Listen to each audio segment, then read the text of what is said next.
자, 우리 CMA 같이 공부하셨던 분들, 또는 제가 공부 안 하셨어도 2026년도 9월달 윈도우부터 바뀌는 시험 개정 사항에 대해서 간단하게 설명을 드리고, ICM에서 이제 발표된 뭔가요? CBQ 관련한 샘플 파트 1에서 한 문제, 파트 2에서 한 문제 되어 있는 부분 한번 설명을 드려보도록 하겠습니다. 자, 우리 CMA 쪽으로는 우리 110시간 정도 저와 같이 강의를 들으셨다면 한 단어로 얘기하겠네요. 9월달 윈도우부터 바뀌는 시험제도에 있어서 새로운 거 공부해야 되느냐? 전혀 그렇지 않습니다.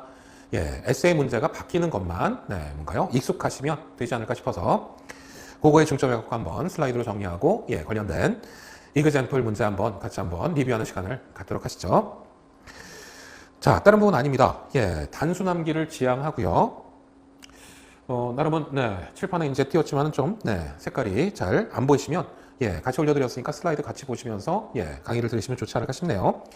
에세이 문제가 대표적이었죠. 어떤 부분이었나요?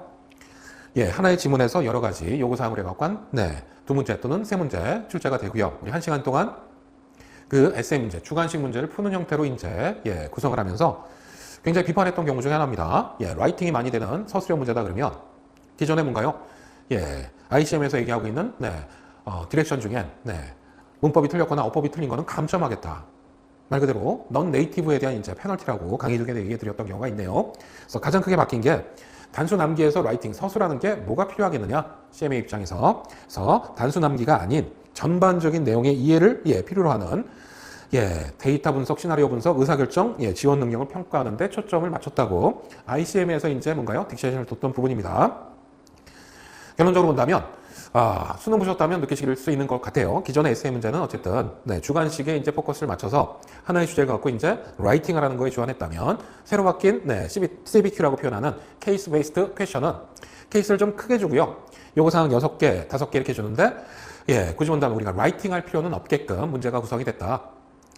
그래서 비교해 본다면 기존의 문제가 특정 분야로 국한해 갖고 이제 뭔가요? 하나의 요구사항, 하나의 문제가 구성이 됐다면 이제는 굉장히 뭔가요?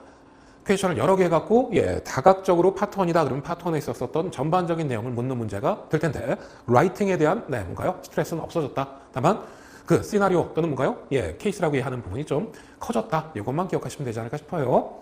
자, 지금 8월 1일자 강의를 드리는 이유겠죠. 5, 6월까지는 뭔가요? 에세이와 CBQ 중에 선택하세요. 이렇게 얘기했던 경우여갖고 간혹 게시판에 질문 주셨던 5, 6월 윈도우 시험 보는데 뭔가요? 에세이로 볼까요? CBQ로 볼까요? 질문 주신 분들에겐 가급적 에세이로 보세요. 이제 샘플을 보긴 하겠지만은 어떤 경우입니까? 눈에 익은 게 아무래도 시험 보기가 용이하니까 CBQ가 어려워서가 아니라 바뀌어진 시험 툴, 시험 제출 형식 요거에 따라 적응하려면 시간이 걸릴 테니까 가급적 에세이로 보라고 말씀드렸고요. 8월 1일자로 이렇게 강의를 드리는 건 이제 9, 10월 달은 선택이 아니라 이제 필수죠. CBQ로만 시험을 보기 때문에 한 번은 연습하셔야 되겠다는 의미에서 1시간 정도 특강을 잡았다 생각하시면 좋을 것 같습니다. 자, 요게 일단 9, 10월 윈도우부터 크게 달라지는 경우니까 특별하진 않다는 거. 유지사항이라고 얘기했지만 지금까지 공부했고 시험 대비했던 거는 똑같습니다. 4시간 동안 시험 보는 건 똑같은 거 아시죠? 3시간은 파트 1, 파트 2 각각 백문항, 객관식 문제 풀고요. 주관식 문제 1시간이 이제 주어지는데 그 주관식 문제 푸는 1시간의 문제 포맷이 5, 6월 윈도우까지는 에세이였던 게 진짜 케이스 베이스드 퀘션으로 CBQ로 바뀌었다. 합격 기준이나 난이도 동일하다고 얘기했고, 그네들이 ICM에서 이제 제시한 파트 1 문제, 파트 1, 파트 2 문제 하나하나의 샘플 문제를 보시면 알겠지만, 제가 볼 땐 더 쉬워진 것 같아요. 라이팅에 대한 스트레스가 사라졌기 때문에. 자, 밑에 보시면 다 똑같은 경우, 알고 계시는 경우고, 우리 본과정에서도 얘기했듯, 효율적으로 운영하시라고 얘기를 드렸죠. 4시간 시험 보는 거 어려우니까. 혹 객관식 문제, 본인이 자신 있게 풀었다. 그러면은, 뭔가 3시간 내에서 이제 3시간을 다 쓸 게 아니라 2시간 반 쓰고 이제, 주관식 문제로 트랜스퍼하면 1시간이 아니라 1시간 반 정도 시간을 할애할 수 있는 경우이기 때문에 얼마든지 단축하는 건 가능하다. 그것도 한번 다시 한번 염두 두시면 좋을 것 같습니다. 자, CBQ 문제. 이 정도는 정리를 드릴 수 있을 것 같아서 얘기하네요. 케이스가 좀 규모가 커질 수밖에 없어요. 여러 가지 뭔가요? 라이팅을 안 하는 대신에, 거기 표현하던 뭔가요?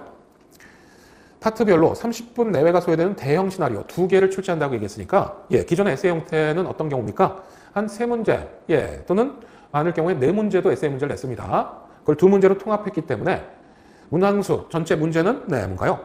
지문이 커질 수밖에 없겠다는 거. 하나의 케이스를 갖고 여러 가지 요구사항을 더 붙일 수 있는 경우가 되기 때문에 그래서 지문만 빨리 이제 해독해내고 그 다음에 요구사항을 퀘션 넘버 1, 퀘션 넘버 2 해갖고 쫓아가시면 충분합니다. 상호작용형이라고 표현했는데 라이팅을 최소한 대표적인 방법이에요. 드래그 앤 드롭. 그러면 요구사항에 대해서 뭔가요? 드래그 할 수 있는 보기가 오른쪽 상단에 있어. 그거 끌고 와서 이제 필링하면 되겠다는 거. fill in the blank도 똑같고요. 거기에 이제 라이팅. 대다수는 뭐예요? 계산 문제를 fill in the blank로 많이 내는 것 같아요. 예를 들어 BP, 퀀터티를 구하십시오. 그러면은 관련해 갖고 계산해서 거기에다가 뭔가 답만 적어줄 수 있게. 물론 그 풀이 과정도 밑에다가 필요하다면 라이팅 할 수 있습니다.